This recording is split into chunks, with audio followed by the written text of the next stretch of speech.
Happy Finally Friday. The Kraken scrapped again in overtime last night, eventually falling in a shootout to Vancouver, 4-3 the final. Chandler Stevenson put Seattle on the board before fans at Climate Pledge Arena had a chance to warm up their seats. And Shaver, all him. Some really good ones. He's well rested through his New Year break. Now comes out to center. Burakovsky, Stevenson, right in a shot. He scores! Chandler Stevenson sneaks it home. It's a leaky one on Demko. The Kraken take it, and they are off and running. Got his team to the Stanley Cup Finals 2 rounds in last year. Shot deflects across. They score. Max Sasson. And the Kraken get out of dodge. Here they come. Schwartz broken up. DiGiuseppe wide open. Breakaway. Connor Garland. He's in. He scores. Connor Garland, who's been a Kraken killer throughout his career, gets another goal. And Vancouver has a 2-1 lead. He'll clear it out.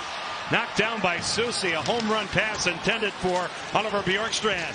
Susie in front. Juleson stopped. Grubauer. Spectacular. Paddle down stop. Chopped ahead. Wide open. Myers with a shot. He scores a dart. Tyler Myers. That was a good bid there. Montour rubbed out by Suter. Not out. Burakovsky. Brandon Montour. Right. Beniers scores. That's hockey, baby.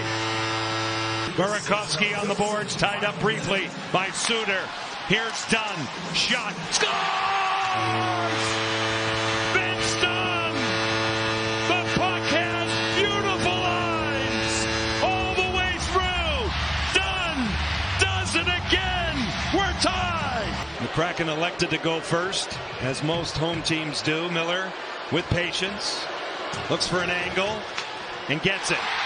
Matty Beniers, the third shooter, and the game is on the line here. Shut down by Kevin Lankinen. Vancouver wins the shootout and takes the extra point in the standings. Afterwards, Kraken players said they're happy to get the point, but disappointed they didn't get the win. You know, I thought our first period we played really well, and second we kind of let them get some momentum there, and so we got to work on that. Putting 3 periods more consistently together. But like you said, we came back in the third strong and were able to tie it up. So, it was a good pushback. But, if we can put ourselves in better situations going into the third, I think we're going to have more success. I mean, at this point, it don't really matter how. Just you got to keep collecting. We're in a hole. We put ourselves in a position where we need to get as many wins and as many points as we can. So obviously, we got away with 1. So we move along from there. Seattle's back on home ice tomorrow night against Edmonton at 7 o'clock. It's up on both King 5 and Kong TV. Even though the playoffs are out of the reach for the Seahawks, several players will be reaching for personal milestones. Seattle wraps up the season in L.A. Sunday against the Rams. Jackson Smith-Njigba is just 5 catches away from breaking Tyler Lockett's single-season reception record with the Seahawks. Lockett said he'll be cheering for JSN. Obviously, I think, when you have records, there's a part of you where you might not want that record to be broken or whatever, but records are meant to be broken.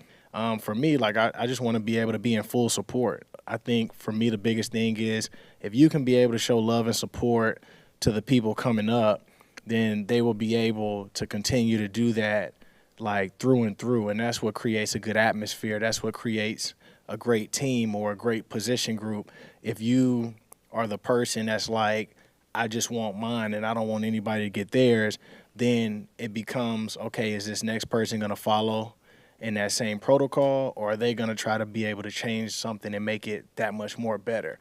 And so, I just wanted to take that approach, to show love and show support and just be there with people as they start to reach their peak and start to perform at a high level. Lockett was asked if he'd like to return to Seattle and play again after this season. Yeah, I plan on playing next year.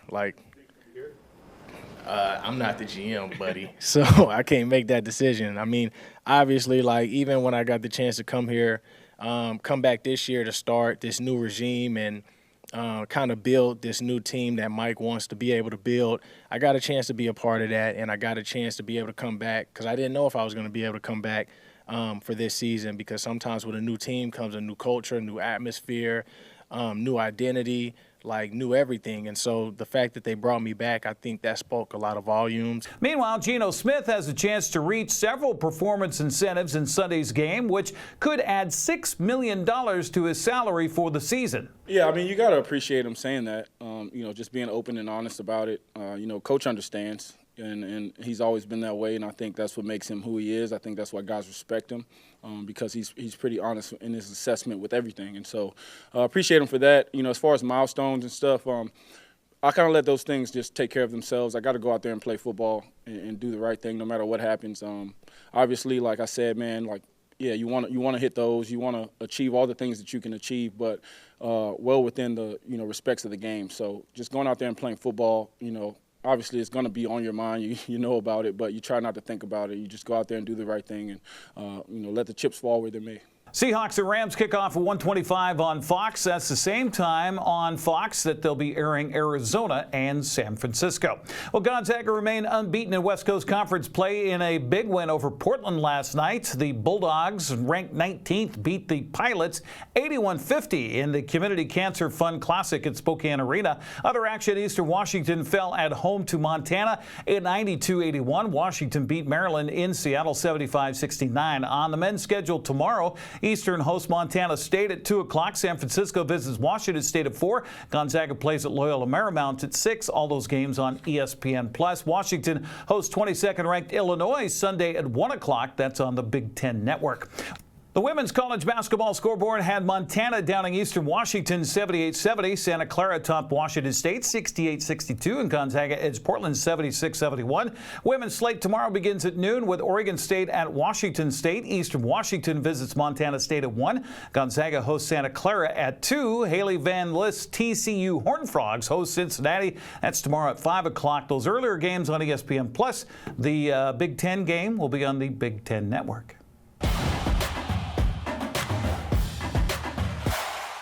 Checking the prep girls basketball scoreboard from last night. Wenatchee fell to Post Falls 62-30. Eastmont blasted County Benton 48-18. Manson down Moses Lake Christian 40-19. And Forks got by Pateros over at Mount Vernon Christian 58-45. Busy girls schedule today began earlier with Liberty Bell at Elmira Cooley Heartline. Moses Lake traveling to Lewis and Clark. Waterville Mansfield hosting Curlew. Bridgeport's playing at Entiat. Pateros facing Orcas Island at Mount Vernon Christian. 5:30 games have Wenatchee hosting Newport. Post Fall visits Eastmont. Tafreda hosts Othello. Quincy welcomes Ellensburg. Cascade plays at Cashmere. Okanagan hosts Brewster at 6, while Republic visits Oroville. Coming up tomorrow gets underway at 1 o'clock with Eastmont hosting Newport. Wenatchee's looking for its first win of the season against County Benton at 1. Lake Roosevelt visits White Swan at 1:30. The 3:30 games have Ephrata at Ellensburg. Quincy's at East Valley. Brewster hosts Cle Elum. Manson welcomes Wilbur Creston Keller. Cashmere hosts Wapato at 3:45. Oroville's at Curlew at 4:30, while Entiat hosts Wilson Creek. Omak heads down the road to face Okanagan at 6. Waterville Mansfield visits Davenport also at 6 o'clock. On the boys' courts last night, Eastmont beat Kybee 68-59. Post Falls walloped Wenatchee 74-30.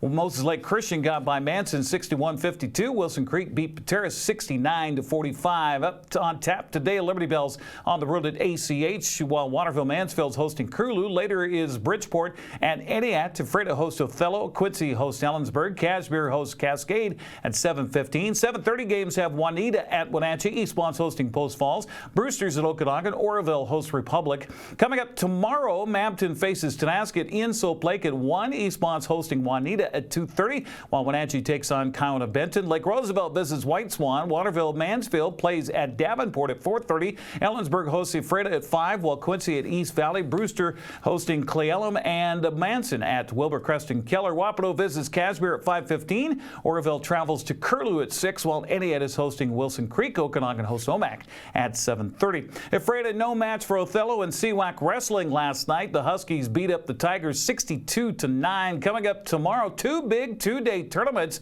Actually, today and tomorrow, Wenatchee and 19 other schools at the Pacific Northwest Classic at University High School. Cashmere, Liberty Bell, Moses Lake, and 166 other teams at the Gut Check Tournament. That's at the ShoWare Center. Eastmont Okanagan, Quincy, and 12 other schools are at the Cheney Invite tomorrow. Cascades hosting 15 other high schools for the Bavarian Wrestling Tournament. Brewster, Ephrata, Tenasket, and 13 other schools at the Banks Lake Brawl. That's at Elmira Cooley Heartline tomorrow morning at 10 o'clock. Well, the Wenatchee Wild are in travel mode over the next 3 days. Wenatchee's in Vancouver tonight to face the Giants at 7. The Wild head for south on I-5 to Portland tomorrow to face the Winterhawks at 6. Wenatchee will be in Kennewick Sunday at 4:05 to puck drop against the Tri-City Americans. You can hear all the calls locally on 560 KPQ with our good buddy Austin Drawley. That's a look at sports news. I'm Eric Granstrom. Have a great weekend.